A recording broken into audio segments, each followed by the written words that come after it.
Welcome back. Jeff Cotigo podcast. Got a special edition today as we get ready to kick off the 2024 football season and the 50th anniversary of Jefferson County athletics. Today I'm joined by head coach of the Patriots, Spencer Riley, and legendary head coach, Hall of Famer, Craig Kisabeth. Guys, glad to have y'all. Good to be here. Welcome. Excited to be here, Dennis. Guys, we're getting ready to kick off the season. Spencer, I know you've got to have a lot of excitement. What can we expect this year? Hopefully we can go out and put on a great performance each and every Friday night and be a solid and sound football club that goes out and competes for a region and a state title. Got any more extra motivation to perform, considering it is the 50th year of Jefferson County and the history that this place holds? No, I don't. It's always motivation, man. There's always – each day's a motivation to go out and be the best that you can be for the program you're at and just be successful. And to me, that's where your motivation comes. You shouldn't – I have a hard time with external motivation, right? I don't think that's – yes, it is part of today's society and today's culture.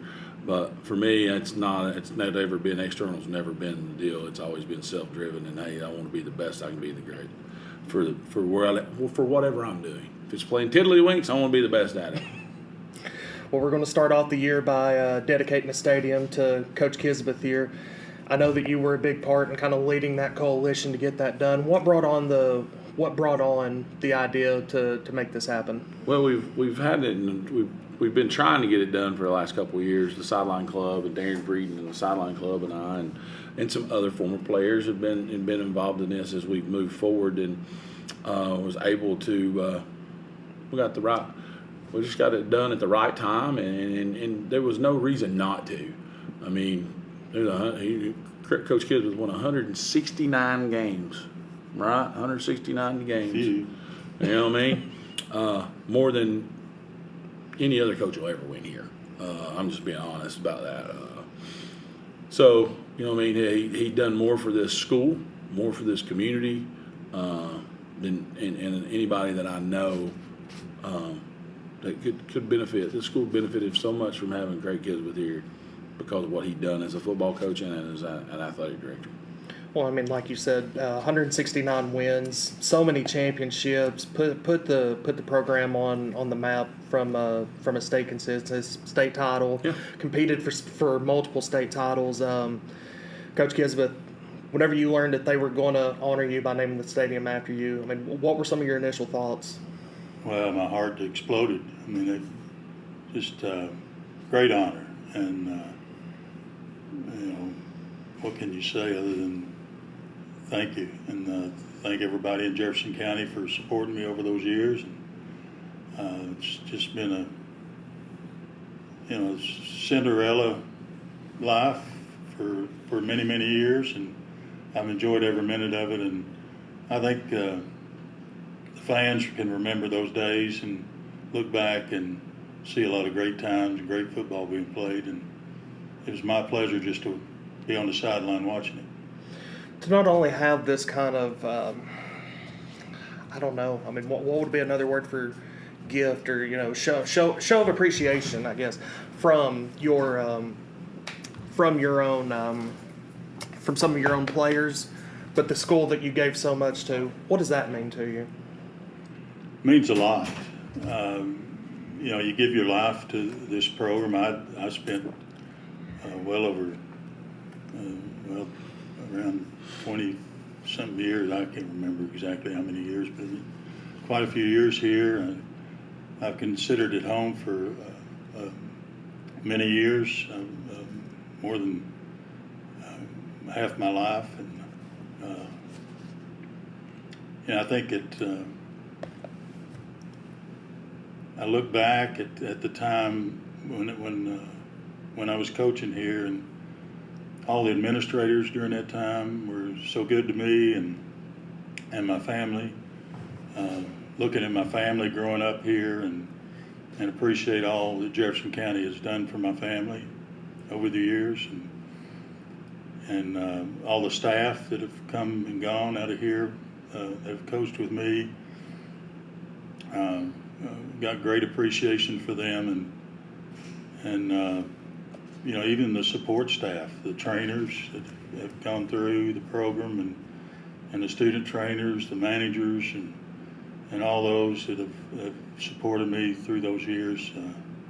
I look back and with great gratitude and appreciation for all that they've done for this program and allow me to head it up for those many years.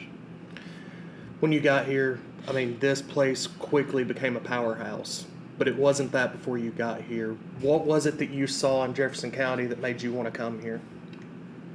Well, it all started when I was a walk-on at UT back in '74 during the Bill Battle days. And UT had asked me to go on vacation a few years before, well, a year before that, if you know what I mean. They only ask you to go on vacation for one reason, and it's not to rest your mind. No. And when I worked in a lumber yard for about a year and a half, and got physically fit, and came back, and I thought I'd try to walk on at UT, and I did. But I had a good time. Went through winter workouts, spring practice, got to play in the orange and white game, and then that fall, I could see that school had already started, and grades were starting to teeter a little bit, and I couldn't chance it. I called Coach Trail and told him I was running second team center at the time with a guy by the name of Mike Damastis. We were both sharing second team behind Paul Johnson. And I called Coach Trail and told him that I just couldn't continue. They'd already signed a pretty good player from Atlanta, Georgia, coming up as the center the next year. I think a lot of you can figure who that was. But I knew that my chances as an upcoming junior were not very good of getting a lot of playing time. But I did give it up that fall, and I went to I thought I wanted to get into coaching. Really hadn't decided what I wanted to do as far as a major. But I thought after being involved in football for so many years, I wanted to get into coaching. And I looked around, and the best staff in Knoxville at that time was at Rural High School under Bob Poston. And he had a crew of coaches that were just phenomenal. They all went to head jobs later on. Don Ward and Joel Helton, to name a few. I went over to Coach Houghton, and I got in there to talk to him. I said, Coach, I've heard a lot about your program. I'm trying to figure out if I want to get into coaching, and I figured I'd go to the best. And I'll do anything you want me to do. I'll sweep floors. I'll clean up whatever you want me to clean up. I just want to be around y'all and listen and learn from y'all. And he said, well, I tell you what, why don't you just help Joel with the freshman team? So here I was still in college in '74 and started as an assistant coach for Rural High School, unpaid, of course, but helping with the freshman team. That year, a kid by the name of Mike Kofer was on that freshman team that year. And of course, everyone knew that he went on to play at the Detroit Lions. But got interested in coaching and caught the bug. And then the next year, Billy Wilson was he'd just come to Knoxville West, working under a guy named Mike Collier, and Billy was an assistant coach and called me up and asked me if I wanted to come over there and help, still unpaid. So I went over there and helped that next fall, and the next year I was still in college, unpaid, and then the next year Bill Young took over for Collier, went to McMinn Central, I think, and Bill Young took the head job at Knox West and worked under Bill. Young, learned a lot about how to treat players through Bill Young, just a phenomenal person, great man, and treated players with respect, and he was a very kind type coach. And then Billy Wilson took the job head job after Bill Young went to Bearden the next year. And that's when Billy took the job. That was the time I just graduated from college, so that was my first full-time job with Knox West. With Billy Wilson, God rest his soul, learned a lot about defense. He was a defensive-minded coach and very, very intense. So I saw the intensity of coaching from Billy Wilson, and stayed there a couple of more years with Billy. Larry Williams had just taken over at Cobb County. Dale Chrisman had gone to Morristown West, and Larry called me up and said, "Why don't you come back home?" And I told Billy, I said, "I'm going back home." Larry called me, and Billy, I'll never forget, Billy Wilson said, Craig said, "You're going to a hole in the ground. You're never going to be able to dig your way out." And that stuck with me. Helped Larry for 3 years at Cobb County. And then this job opened up with Dave Holt. His wife was bedridden with a baby. Dave was the head coach here and had to give it up to spend time with his wife. So I knew Dave Swan at the time. I'd seen met Jim Dave through my wife Connie, and Jim Dave and I had several conversations. But one conversation, he just hinted, said, "Coach, we got a position coming up. It's going to be vacant, the head job. Just want to let you know." And I went to Larry. I said, "I'm going to put my name in the hat. Never done this. I think I'm ready for it. I've put a lot of years in so far, and I think I'm ready to be a head coach." And Larry said, "Well, best of luck to you. I hope you get it." Next thing I know, Jim Dave was giving me a call and said, "You got it." And that was 3 days before preseason practice started. Oh my goodness. And Leroy Shannon was here at the time. He was, and the other coaches had gone to a clinic. Am I taking too much time? No, not at all. The other coaches had gone to, they were at a clinic, coaches clinic, preseason. And they were just coming back. I'd gone to introduce myself to Coach Shannon. And Coach Shannon ended up going to the same church that I did at First Methodist of Dandridge there for many years before he passed. But when the coaches got in, they had no idea that the position had been filled. They thought that they were going to fill it with one of them. Matter of fact, Wayne Anthony, all the other coaches had discussed it, and they were going to push Wayne into the head position. Wayne was getting ready for it. And while they were going to the conference, when they got back, they found that I'd been hired. It was close to a coup happening if it wasn't for Leroy Shannon. They respected Leroy so much that Leroy got him over to the side and said, "Listen, this is the way it's going to be. Give this kid a chance. I know him, and I think he's going to be a good one." Took a while for Wayne and Robert Seals to get accustomed to me. I felt very comfortable with John Breimer and Jim Smith and Mose Relaford and people like that. When they made me feel more at ease. But we got down to business just right then. Changed the practice schedule a little bit. Did both in the morning. Got that done, and things just clicked. And the guys I had in that 82 squad was just unbelievable. And Spencer's brother Matt, and I remember talking to Matt after the day I introduced myself to the team. Matt and his father, Don, came up to me after it was over. And Don was going to introduce Matt to me and brought him up and introduced, Don introduced himself and introduced his son Matt. And I said, I looked at Matt, I said, "Matt," "what position did you play last year?" He said, "Well, Coach, I played offensive line." I said, "Well, I don't remember seeing you much on the film. Said, how much did you play last year? I said, well, I didn't play any, Coach. I said, what? And I was just saying that by looking up to him at the time.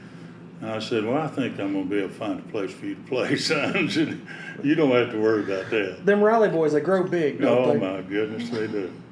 And, of course, Matt ended up a superb offensive lineman and played him defensively. He was just as good defensively. I mean, he'd take offensive lineman back and wrap a running back up behind him. That type of guy.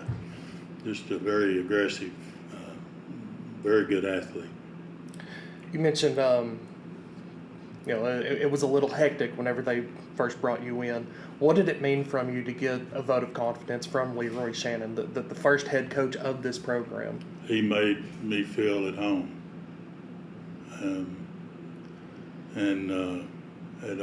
Matter of fact, he told me, I'll coach the freshman for you, Coach.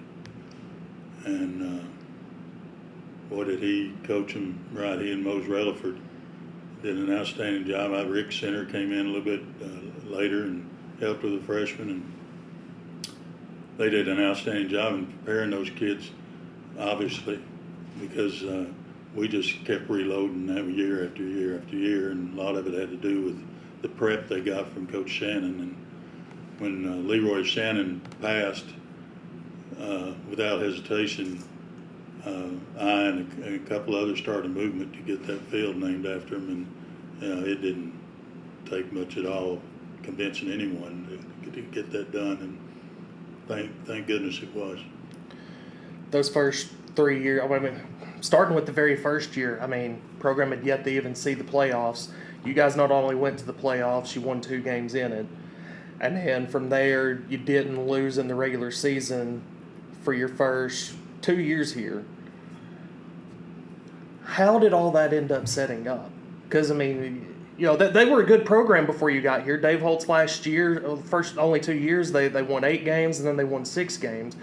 But you guys immediately went to a team that was right there in the mix as one of the best 8 teams in the state. The 82 team was a team of believers, very stubborn young men, and very confident young men. And I just did all I could do that I knew to enhance that, and just bring more of it out in them. Coaches, we didn't have many coaches then, but We were talking about this yesterday, weren't we? both we were coaching both ways, so the coaches knew the athletes. A lot of athletes were playing both ways back then, and we knew the type of players they were, and I think they fed off what words we were giving them, and it just increased their confidence. That team turned into a team of good players, to a team of good players that in their heads they go on the field and think that they can't be beaten. And I think once they got that attitude in them, then no matter what happened, anything negative happened during the course of the game, they were going to overcome it with the attitude they had. We're not going to get beat. And as time progressed over the years, we started a little slogan about E.T. Powerhouse that created a lot of rivalries, let's say, over trying to gain that title. We held that title for several years, and there were a lot of teams won that title too. So it just created a great atmosphere for football every Friday night. They were wanting to beat us, and we knew that they couldn't if we played our game. All 8 of your first years, you guys win the IMAC. People talk about a decade of dominance. You guys certainly controlled the 80s. What was it that just kind of kept you guys going? You talk about Leroy Shannon. You talk about Leroy Shannon coaching the freshmen, and I know that helped. And of course, the fact that you guys were able to just reload. But being able to just maintain that success year after year after year. It's just something you don't see nowadays. Yeah, I think a lot of it had to do with the attitude of the players more than anything. I mean, it all comes back to the players. The coaches' X's and O's they haven't changed over the years. Just terminology have changed. The game really hasn't changed that much, other than terminology. And I think coaches, really, the coaches are there to provide as much knowledge as they possibly can to the players, and then let the players go.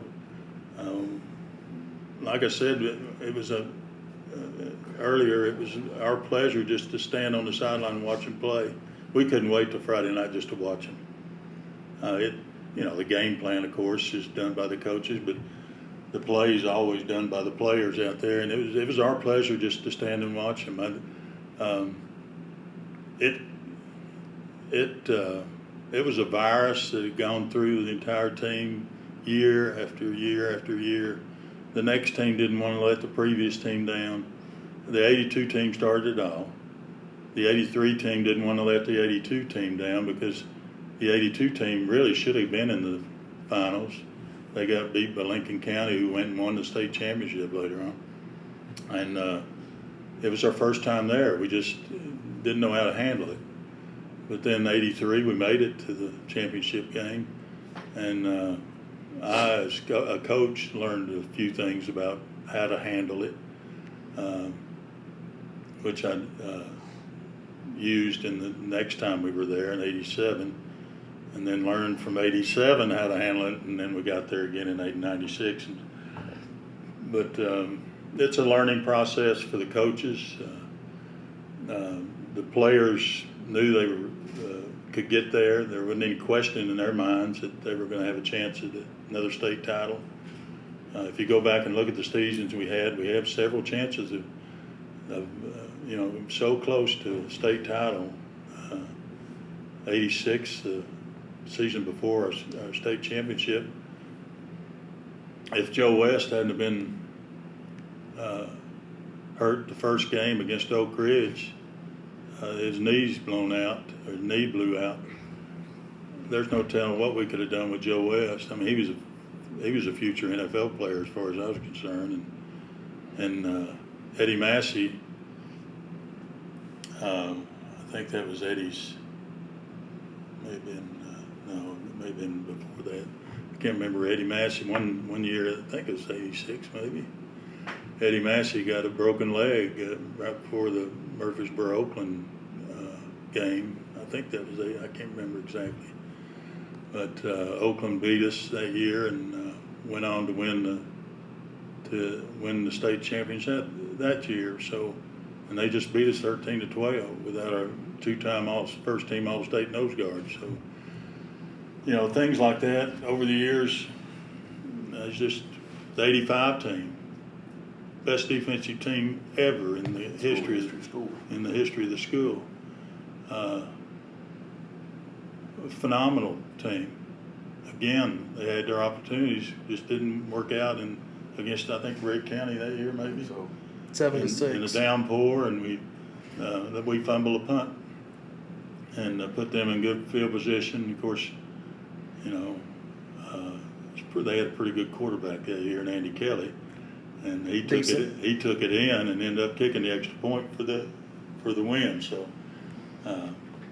it's just year after year after year, just tremendous players, outstanding players, great staff, and just when all those things are together, things work, click. Still, going back to whenever you first got here, second year you guys end up in the state championship game. Could you have ever conceived that you guys would be that successful that fast whenever you first got here, before you even had a practice with these guys? No, but once the atmosphere started developing, it was just a matter of time. And it came a little quicker than we thought, but if you ask the 83 team, they knew it was coming. That's what they had on their mind. There wasn't any doubt in their heads. They learned from the 82 team how to get there and took that and said, okay, we know how to get there. Let's get it done. And and let's see what we can do, and that's what happened. Now, you got to have some luck during the course, but we made our own luck sometimes too. And one thing about those young men, if you look back, I call them country strong kids, farm strong. We had a lot of farm kids on those teams, baling hay, cutting tobacco. You work on a farm, you don't necessarily work out with weights, but there's a lot of weight lifting on the farm, and we had quite a few of those that were very farm strong, and we didn't have a mandatory weight program. Matter of fact, when Spencer was here, we still didn't mandate it. It was all volunteer, and I just get them the information they needed, and they go from there. And they formed a lot of groups together, work out at homes that they're, parents would put a weight room downstairs or in the garage, and they'd all go lift weights wherever they could. And, they'd come here when they could and lift weights here. But that was the type of player we had. And they did it on their own. And they found ways of getting it done. You got there in 83, came up short. 84, 85, 86, all three of those years ended up just one win short of getting back to state. How frustrating was that time, but how much did that set up what was to come in 87? It was very frustrating because we knew we had that opportunity each and every year to win it all. And we were getting national rankings at that time. Right after the 83 season, USA Today and Parade magazine back then, that was in the Sunday papers. Most Sunday papers you got was a Parade magazine. That they started showing interest in us, giving me a call and seeing how things were going, and then we grew, had a good relationship that developed between those two medias and myself. And when we started showing them that we were a winning team, winning program, they started showing interest in us and ranking us in the top 25. USA Today, I think we were in the top 25 many years during the 80s. And of course having some all-American players on there as well with Brent Collins, that helped. Todd Collins following him, and then Spencer following Todd. That helps gain that national recognition. But we were getting nationally recognized during that time as well. 87, we finished number 4 in the nation in USA Today. Number 2 in the nation in a poll out of Phoenix, Arizona. They had us right behind Plano, Texas. But, to be mentioned in the same breath as Plano, Texas, or Escambia, Florida, or St. Louis, Missouri, those teams, and even up with teams up in Ohio, it was a great run, and built a lot of pride in the program. When players come in, they start seeing those rankings in the nation, they're going, well, we're doing something here. And it just fever caught the program. Going into 87, did you know going in that it could be a state title year? What point was it that you sensed that, okay, this is not going to be like the past couple of years? Yeah, everything fit in 87. I knew when we scrimmaged in spring and did okay. Preseason, we scrimmaged Central and got beat like 8 scores to nothing. And I thought it was a good thing myself. I enjoyed it. Sounds familiar. Sounds familiar, don't it? But that ticked them off to a point. They said, hey, guys, and they knew they messed that scrimmage up completely. And they said, that's not going to happen again. And I knew that, we were going to be okay. And, we went through that season, did very well, and of course got into the playoffs and met some outstanding teams. I mean, just unbelievable teams. McMinn County that year was Shazan Bradley, and I think Tullahoma had a kid named Maurice Shaw, and Antonio. Well, no, that was Brentwood Academy. But where was Antonio London? He was with Brentwood Academy, I think. I can't remember. He may have been with Tullahoma that year. I can't remember. But anyway, played some outstanding teams that year, and Tullahoma was probably the best team we played all year long in that semifinal game. Got to the championship game, and after the first half, I was sort of worried. I didn't know if we were going to be able to pull it out or not. Played Gallatin, and the thing about most of the teams that I had, when they go into halftime and we knew we didn't play well in the first half, there weren't many times I had to say anything. Before I even got in the locker room, they were in each other's faces, demanding things of each other.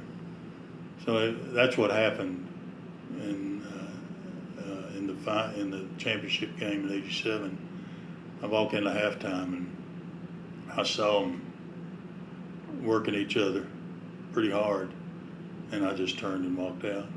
The only thing I wanted to do was come back in and tell them when they had to be on the field. And second half, we just dominated them, just totally dominated them, and it was nice. It was a good feeling. When you guys got back to Jefferson County, what was that celebration like? It was a little weird because the timing was not right for it. We had stayed that night after the game, so it threw everything off a little bit, I think, and we weren't able to celebrate like we really wanted to. I think it was on a Sunday that we got back, so everybody's at church and things like that. So I mean, it was a good showing. A lot of people showed up, but not near as many as I knew would have if we'd have been timed it a little bit differently. But I got in the parades and all those things. But it was just a great time. Just great memories. Yeah. As a coach, I mean, you talked about the humble beginnings. I mean, all the unpaid jobs that you did, and then finally get an assistant role. I mean, just working your way up to finally hold that state championship. What did that mean to you in that moment? It was great. And I think that, the best thing was just to see the players finally accomplish something that this county had really pushed for a long time and never failed to be there for those players every game. I mean, there's sellout crowds every single home game. This for the four-way, I mean, the four-lane was finished in '92.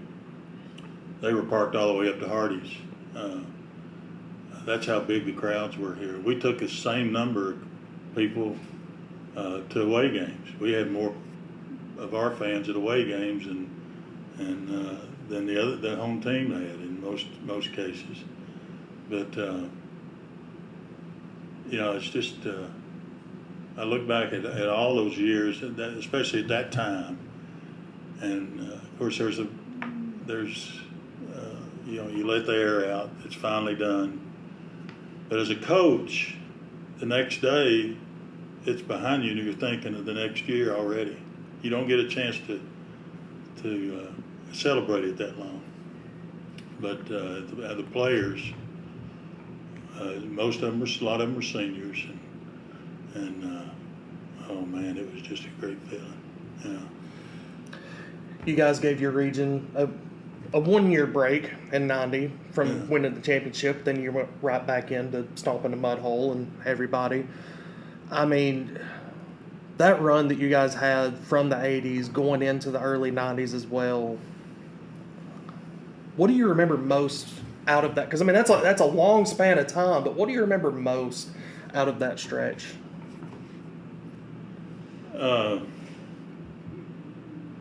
The players, the '82 team, very special team for me because they were my first team as a head coach.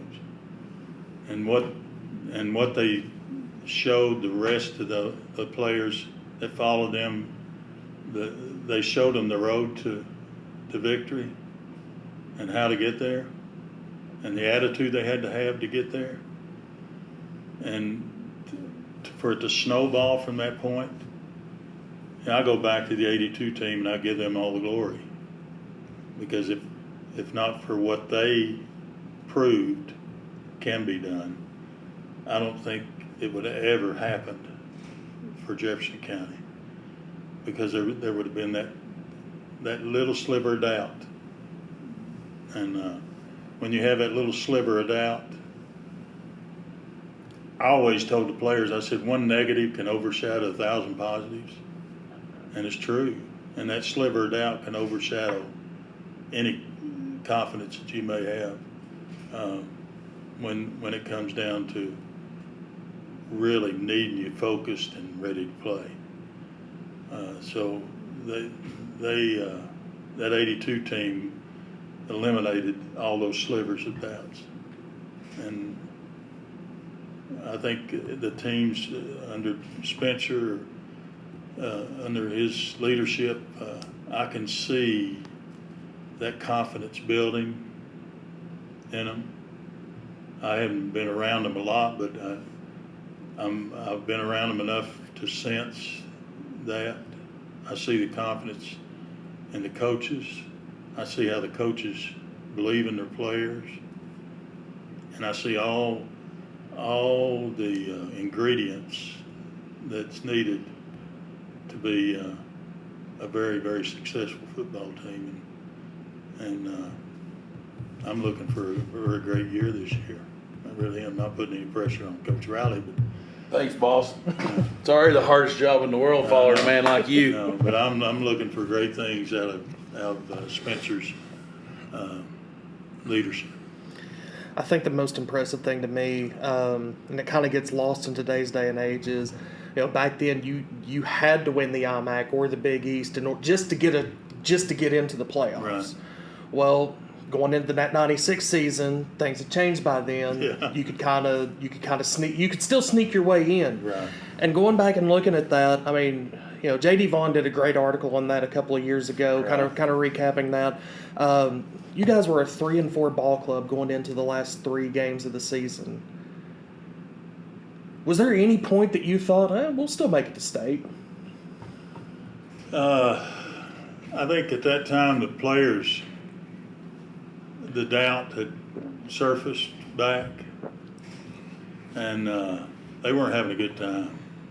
They weren't enjoying the game at all. You could see that they dreaded even coming into practice, and it just wasn't the same atmosphere. It was a defeated type atmosphere, and they weren't enjoying themselves any at all. And we had some great players. Things just didn't work out. They just things didn't click in a few games. We lost some narrowly lost games, but we'd get beat a couple of times, but pretty good. But they weren't believing that they could pull it out, even though we took 4 teams then at that time into the playoffs. We had a meeting. I said, "Listen, guys, I know I can look at you and see, and I can feel it every day. You aren't enjoying this game. This is a wonderful game. It's the best game I know, the best athletic game I know, and I think you wouldn't be here if you didn't love it too. It's time to enjoy yourselves. Take the pressure off your back, and just let's take the rest of this season, see where it goes, and let's just go out and have a good time playing the game. Let the chips fall where they may, but we're not going to go out and not enjoy ourselves." And Sure enough, the chips fell in Murfreesboro. so yeah, they did. That was an unbelievable game. I was in shock when it happened, and still today I'm in shock as to how it happened. But it proves that crazy things will happen in the game of football. Is there a point in that season where you can pinpoint that's where the turnaround was? I mean, just looking at the schedule, you guys were coming off a 35-28 overtime loss to Science Hill. The very next week, you shellac Sevier County. You squeeze out a win against South Doyle, and then you pummel Morristown East, and that puts you in the playoffs. And you had a double overtime win over Riverdale by 3 points in the second round, 7-0 over Bearden in the first round, and having to do all that on the road. What do you recall what the point was that, like, okay, maybe that you guys had that meeting that things did finally, the ship finally turned? Well, the Riverdale game, obviously. Okay. I mean, that was that was a game that Riverdale. Gary Rankin was a coach at Alcoa. He was there, the head coach at Riverdale during that time, and he had an outstanding football team. I mean, they had athletes from one end to the other. It was just unbelievable. And we knew we were in for a big battle just to stay in that game with them. Things started, well, they always stayed a couple of touchdowns ahead of us the whole way through. And then there was one occasion where it was, I think, a fourth and very short. And Eric Locke was the quarterback, I think, at that time. Yeah. It was fourth and very short. And they decided to go for it. They were in their own territory. And I called timeout. I think I called a timeout during that time. I said, guys, they're a little cocky, aren't they? Yeah, coach.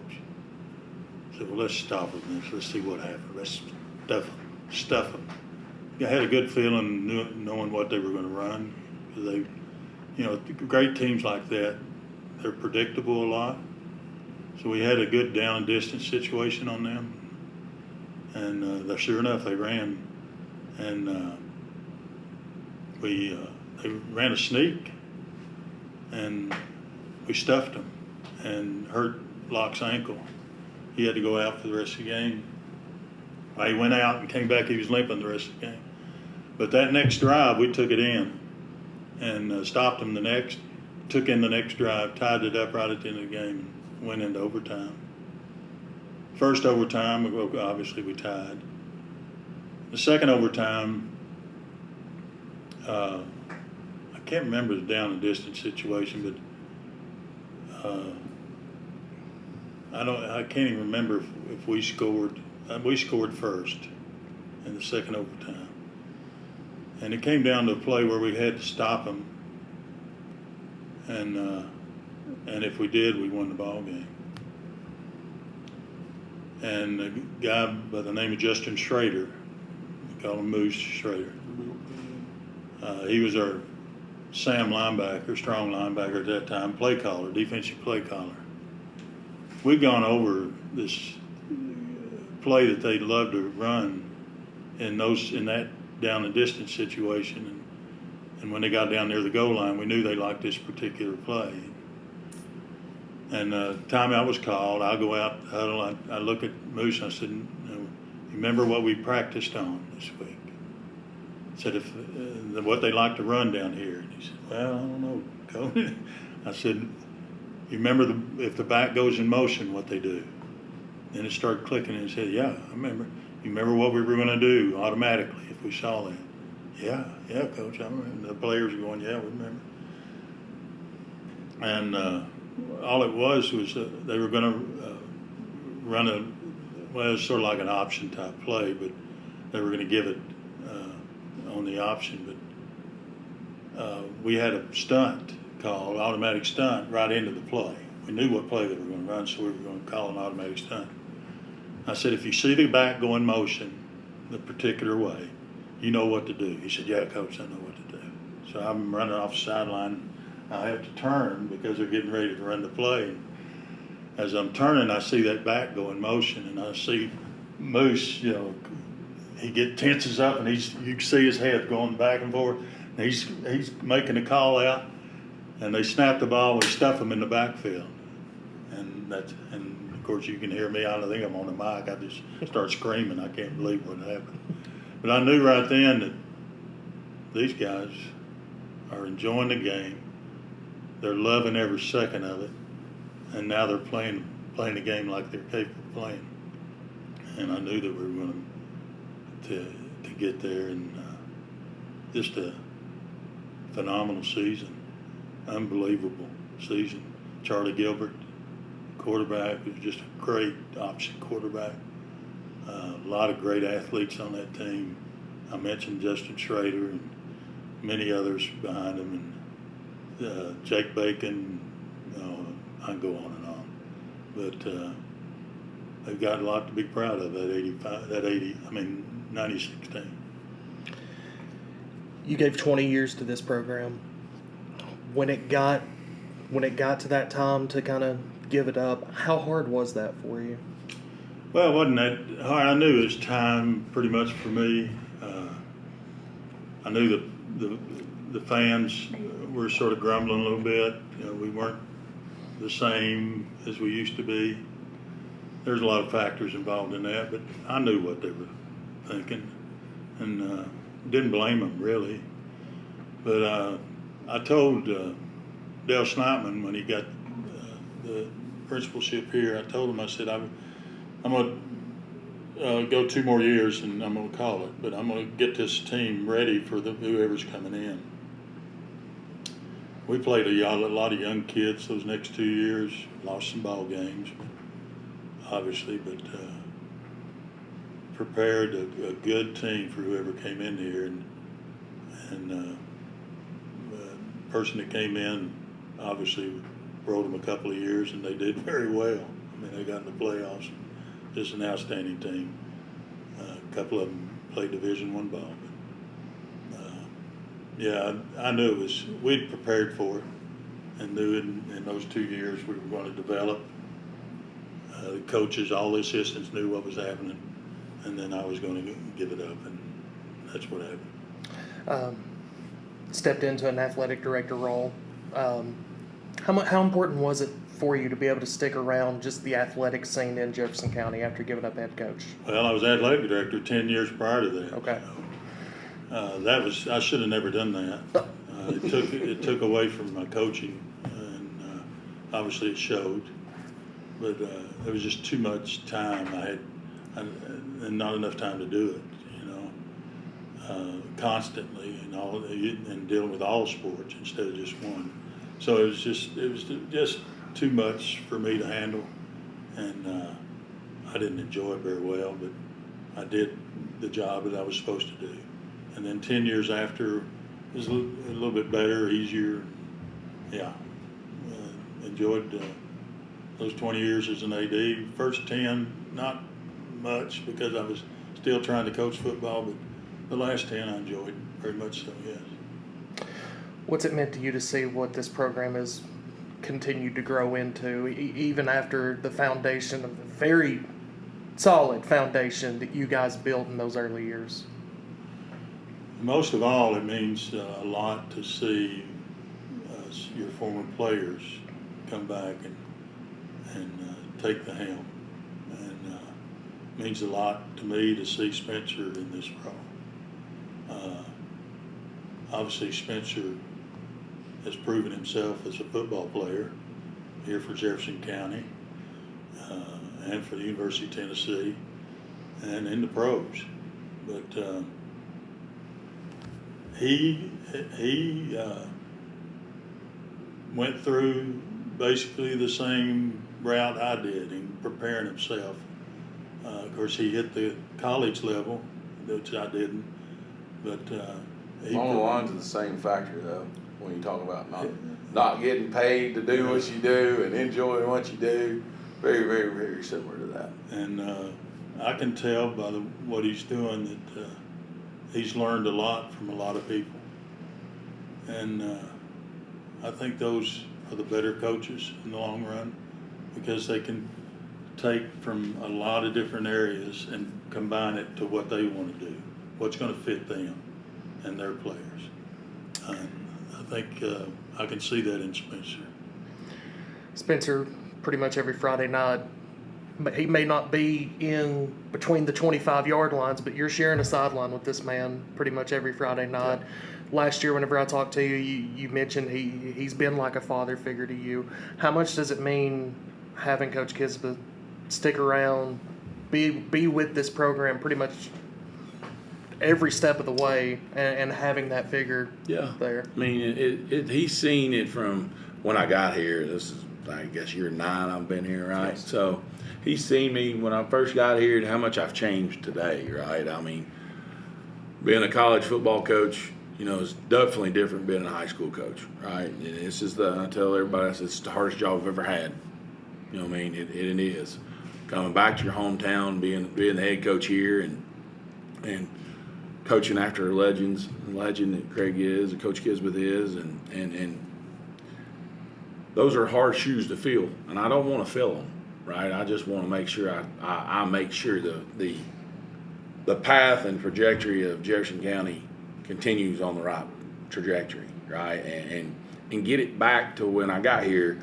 It's kind of a little bit in some disarray. You know what I mean? The program has not been very successful over the last probably about a 5 to 10 year span there. And as a former player, it's frustrating.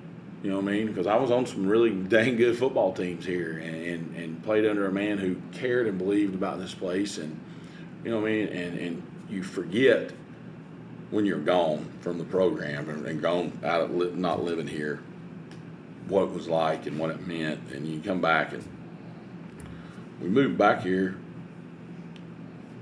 7 years prior to me taking the job here, right? When I was at Tusculum, and we lived in Danridge, and I was around and just being around it and see the frustration of the community and the kids and stuff like that. And Randy had the opportunity to hire Randy Rogers, give me the opportunity to take this job and hire me, and him and Scott Walker. And definitely some challenging times over those 9 years, right? And I tell you what, and Coach, and I tell everybody, I said, probably the best thing that ever happened to me as a head coach, and I'd say this, is to lose 17 straight football games. It questioned me and what I did. Was I fit to be a head coach? Was I the man for this job? But I do know one thing. After that 0-17 stretch there, I said, I'm going to be who I am. And I'm a man of, we're going to be tough. We're going to be physical. And that's the way this game's got to be played. When I played here, we were the most physical football team. And we were feared by all. And that's what I want this program to be again. A physical presence and be feared by everybody. I don't care where we strap it up. Let's go play.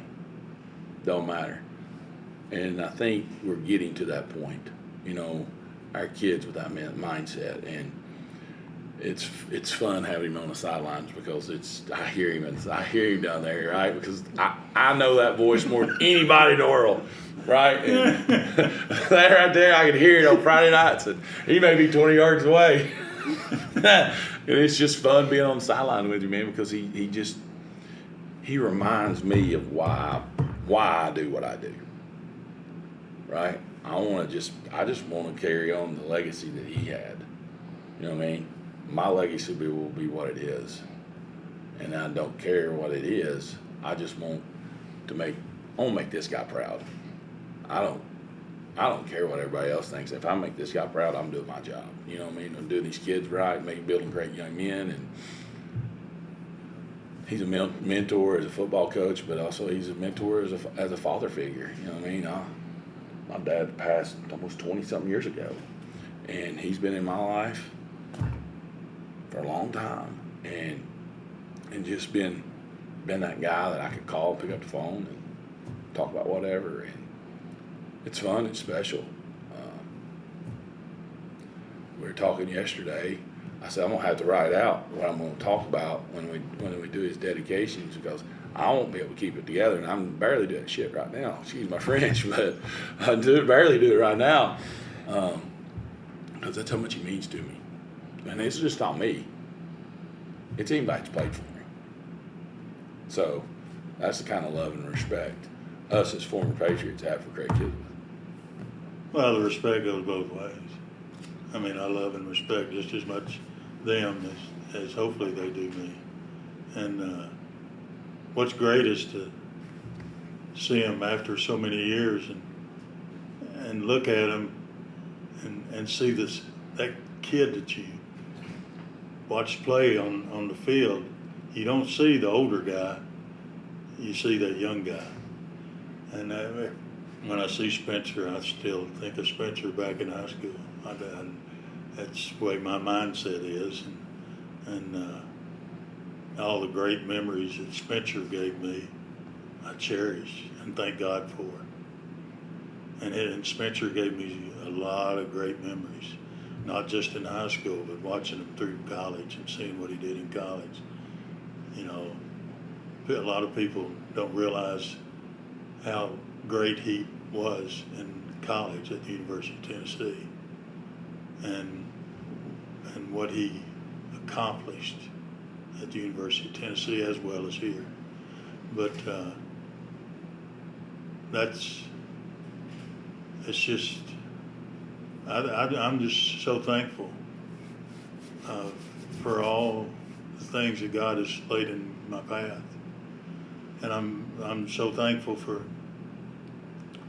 allowing me to be part of their lives. And I give thanks every single day for that. Guys, I think that's a good spot to leave off. Here's to 50 years of Jefferson County athletics. Here's to 50 more. Amen. Go Patriots. All right. Until next time. See you guys.